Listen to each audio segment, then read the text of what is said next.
I've recently read this book, which had the rather gloomy title, Investing Amid Low Expected Returns. And the idea around the book that was written in 2020 and published in 22 was that, looking into the future, investors in both global equities and bonds should expect lower investment returns as a result, amongst other things, rich asset prices. And at the time the book was written in 2020, bond yields were at record lows. The author had a Mystic Meg moment as, after the book was published, bonds took a hammering, with UK long-term bonds alone losing over 25% of their value. Yes, shorter-term bonds fared a lot better, but this certainly challenged the notion that stocks down, bonds up, as both asset classes got pummeled with one of the worst years for the classic 60-40 portfolio. I don't want to focus on the environment that led to this too much. Instead, I want to share a formula with you that you can use to calculate what the expected long-term return expectations could be for both stocks and bonds, and in turn, your retirement. Well, why is this important? Having an idea of how your portfolio will perform in the future can answer a few questions like how much should you be saving for retirement, through to what's a sustainable withdrawal rate you should be taking from your pension or investments in general. Looking at the US stock market and its cyclically adjusted price earnings ratio, basically a measurement that takes the past 10 years earnings into account to look at how cheap or expensive an asset class is based on its price earnings ratio. This has been above its historical average now since the mid-2010s or so, which would suggest that lower expected returns are forecast. But despite this, the US stock market has been one of the best performing stock markets across the globe, and for some time now. The idea behind the CAPE ratio and this valuation based method is that the more expensive a stock market is, well, historically at least, forward returns are generally a lot lower. Now, this won't predict returns over the short term, but over 5, 10 or 15 years plus, this valuation based approach to forecasting returns gets a lot more accurate. In research going back to 1926, they found that when the CAPE ratio was at 33 or more, on average the following 10-year annualized returns were a measly 0.90% a year. In terms of the worst case scenario, they found that the 10 years annualized returns over this time frame, it was actually minus 6% a year, which is quite frightening. With the US stock market currently trading at a CAPE ratio of 35, if history is anything to go by, this doesn't bode well for investors' future returns. However, who's to say AI won't take over the world and US stocks will be best placed to benefit from this, with companies like Nvidia, Google, Meta, etc., etc. Or AI could be way overhyped, overvalued, and a repeat of the dot-com crash and internet bubble when US stocks last traded at similar multiples and crashed spectacularly, and we could be heading for a similar scenario. Who knows? So we have a crash course on why valuations matter. Get to it, Alex. What's the formula for forecasting the returns of a stock market? This is based on something called the Gordon growth model. The idea is that using a dividend yield, growth in earnings, and estimating a change in the valuation of a stock market or index, you can then use it to forecast the expected return of an investment. The next question, how do we get these variables? Well, the dividend yield, this can be obtained easily enough. Let's take the S&P 500 as an example, and the dividend yield for this is around 1.32%. What do we use for growth in earnings? Well, the author of that book, Illman, suggests the long-term real after inflation growth rate should be 1.5%. And for inflation, let's just call it 2.5% to give us that total growth in earnings of 4.5%. What about the final variable in this formula? Change in valuations. He argued that without a crystal ball, there is no way of knowing this. And even though valuations are expensive by historical levels, he suggested to err on the side of caution and ignore a change in valuation and just use zero.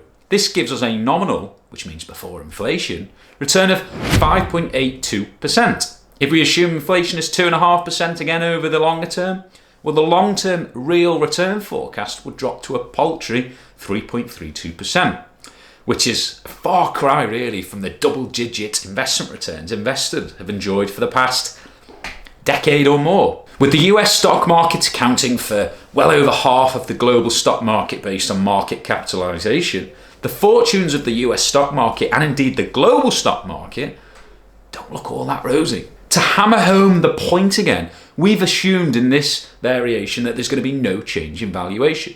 If valuations were to fall, the expected returns would be even lower.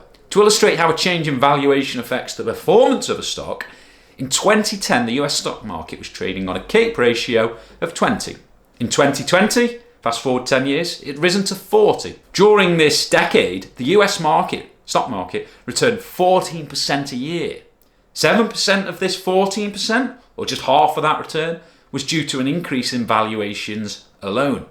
GMO, an investment house that's particularly bearish on US stocks, in their 7-year asset class return forecast, are predicting that US stocks will go down by an eye-watering 4.9% per year. That's over the 7 years. So we know the US stock market is expensive by historical standards. What does the forecast look for the rest of the world? Well, let's use the same formula and apply this to the UK stock market, European stock market, excluding the UK, and also finally we'll use emerging markets. So as we can see, the fortunes of other markets do look slightly better. Surprisingly, the UK is looking like one of the cheapest markets with the highest expected return. However, I'd like to highlight this by no means is an infallible predictor of returns, and things can actually get more expensive and valuations can rise further.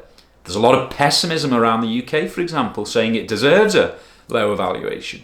Others would say you can see how cheap UK PLC is as private companies and foreign companies are sweeping in to buy these cheap, good companies with the likes of Hargreaves Lansdown under offer and several others having been taken over this year. I imagine most of the listeners watching this probably allocate to fixed income and bonds through bond funds or multi-asset funds, but calculating the expected returns on fixed income is also really important. The Gordon growth model now, it's not going to work for fixed income, but I'll share another method with you that you can use, and it's easy enough to do. To try and understand this though, even if you invest in bond funds or multi-asset funds, we need to understand how bonds work and the different return streams that you get. So essentially a bond is a loan made by an investor to a borrower for a period of time. The time from when an investor lends the bond to when they get the principal, the amount back, is known as the term to maturity. In addition to getting the principal back, an investor may also get regular interest payments.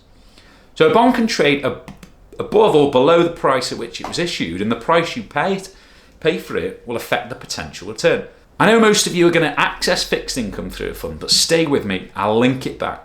If you were to purchase this UK gilt or government bond, which is a coupon payment of 6%, so is the return simply 6% a year?